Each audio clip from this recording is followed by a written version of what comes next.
Hello everyone, good morning. কেমন আছো তোমরা? আশা করছি সবাই খুব ভালো আছো, আর আমিও খুব ভালো আছি। তো চলো, আজকে সকাল থেকে আবারও একটা নতুন ভিডিও শুরু করলাম। আর এখনও দেখো আমার ঘুমের নেশা এখনও কাটেনি, এখনও হাই উঠেই যাচ্ছে। যাই হোক, এখন চলে এলাম রান্নাঘরে এসেই দেখি মা সব কিছু রেডি করে রেখেছে। তার কারণ আজকে আমি রান্না করব। এখানে ডিম আলু সেদ্ধ করার জন্য সব কিছু রেডি করে রেখেছে, ভাতের হাঁড়িতে জল, চাল মাপ করে দিয়ে গেছে, সব কিছু রেডি। এরকম রেডি করা থাকলে কিন্তু রান্না করতে বেশ ভালোই লাগে বসে বসে, তাই না?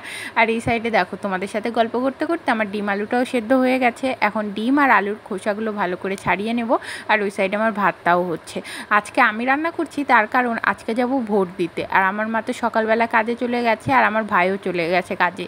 আর ভাইকে মা সকালবেলায় ওর জন্য একটু অল্প করে রান্না করে দিয়েছিল। আমি বলেছিলাম অত সকালে সবার জন্য রান্না করতে হবে না, তার কারণ ভাতটা বেশি ঠান্ডা হয়ে গেলে খেতে আর বেশি ভালো লাগে না।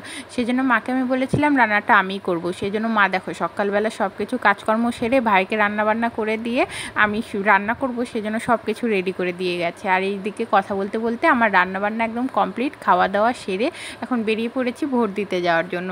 তো দেখো, এত রোদ্রু, এত গরম, আর আমরা ঠিক বেরিয়েছিলাম দুপুর 2টার সময়। ভাবো তাহলে কতটা কষ্ট হচ্ছিল। আর এখন যাচ্ছি আমরা একটা ফাঁকা মাঠের মধ্যে দিয়ে, আর দুই ধারে শুধু সবুজ সবুজ ধানের গাছ, বেশ ভালো লাগছিল, হাওয়া হচ্ছিল। কিন্তু মাথার উপরে ওই যে সূর্য মামার তাপটা গায়ে লাগছিল, তখনই লাগছিল গরম। ছাতা নিয়ে বেরিয়েছি, আমি আর মা যাচ্ছি। আর এই যে দেখো রোদ্রু কত, দেখেছো? একদম কি বলবো, মাথা টাথা পুরো ঘুরে যাচ্ছিল, ছাতা ফাতা কিছু আর মানছে না।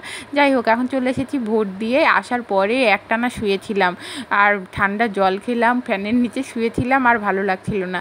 তারপরে যে তোমাদেরকে দেখাচ্ছি ভোট দিয়েছি তার প্রমাণ।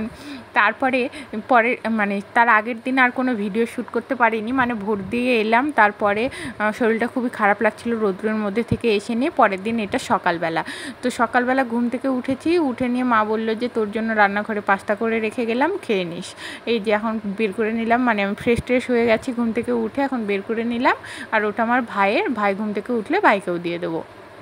তো দেখো, এখন আমি বসে বসে পাস্তাটা খেয়ে নিই, তারপরে মা আসুক, মা কি রান্না করবে মাকে হাতে হাতে সাহায্য করে দেবো। মাকে আজকে বললাম যে দাও রান্নাটা আজকে আমি করে দিই, কিন্তু না, মা করতে দেবে না আমাকে রান্না। তো যাই হোক, তারপরে এই যে দেখো কালকে রাতে বসে বসে আমি এই ব্লাউজটা কমপ্লিট করেছি। তোমাদেরকে যে বলছিলাম এর আগের ভিডিওতে, আমার মাসির জন্য একটা ব্লাউজ আমি মানে ফেব্রিক দিয়ে ডিজাইন করছি, সেটা দেখো কমপ্লিট হয়েছে। কেমন হয়েছে তোমরা জানিও। আমার তো মোটামুটি লেগেছে, ডিজাইনটা আমি একদম সিম্পল করেছিলাম। আর এই যে দেখো, এখন মা আবার রান্না করেছে টক ডাল, আর এখানে আম দিয়ে টক ডাল করেছে, আর এখানে আলু ভাজা, আলুর পাঁপড় ভাজা।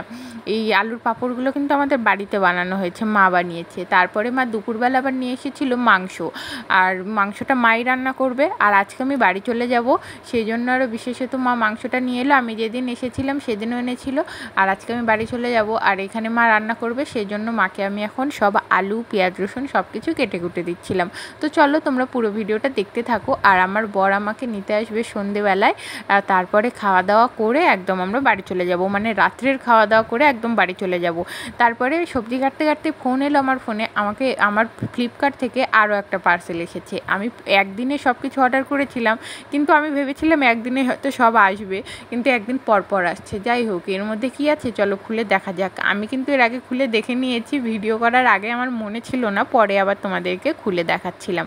এর মধ্যে ছিল একটা কম্প্যাক্ট পাউডারটা বেশ মোটামুটি ভালোই এসেছে, আমার তো ভালোই লেগেছে। আমি এর আগে কোনোদিনই মেকআপ প্রোডাক্ট অনলাইন থেকে কিনিনি, তার কারণ দোকানে গিয়ে নেওয়া মানে নিজের চোখে দেখে শুনে নেওয়ার ব্যাপারটা আলাদা, আর অনলাইন থেকে নেওয়ার ব্যাপার আলাদা। তারপরে আবার মেকআপ প্রোডাক্টগুলো নাকি মানে ফেরত দেওয়া যায় না, এটা আবার একটা রিস্কের ব্যাপার। বিশাল টেনশানে ছিলাম এসব অর্ডার দিয়ে। যাই হোক, জিনিসগুলো বেশ ভালোই এসেছিলো।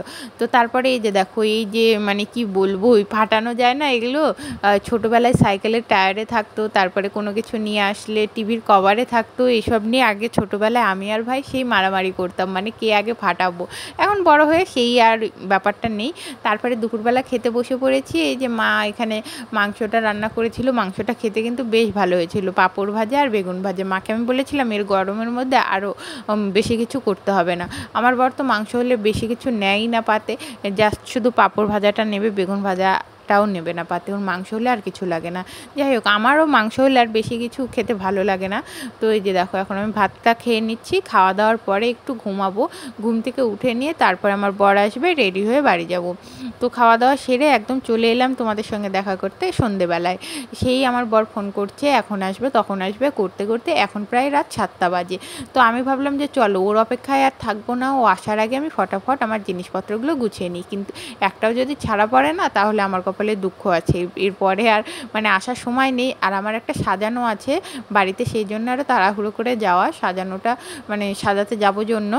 আর তো চলো পুরো ভিডিওটা দেখতে থাকো। এখানে আমি ব্যাগটা গুছিয়ে নিচ্ছিলাম, আর অনেক কয়দিন ছিলাম, যাওয়ার সময় একটু তো মনটা খারাপ হচ্ছিল, কারণ টানা 7-8 দিন ছিলাম আমি এখানে। আমি না বেশিরভাগ মানে আমার মায়ের বাড়িতে আসি ঠিকই, কিন্তু ঠিকভাবে থাকা হয় না। মানে হঠাৎই কোনো সময় ধরো 7-8 দিন এরকম থাকি আর কি, না হলে অনেক সময় আসি আর চলে যাই, বা একদিন থাকি 2 দিন থাকি এইভাবে। আর যখন এরকম বেশি দিন থাকি না, যাওয়ার সময় একটু খারাপ লাগে। ব্যাগ গোছানোর পরে আর কোনো ভিডিও করা হয়নি।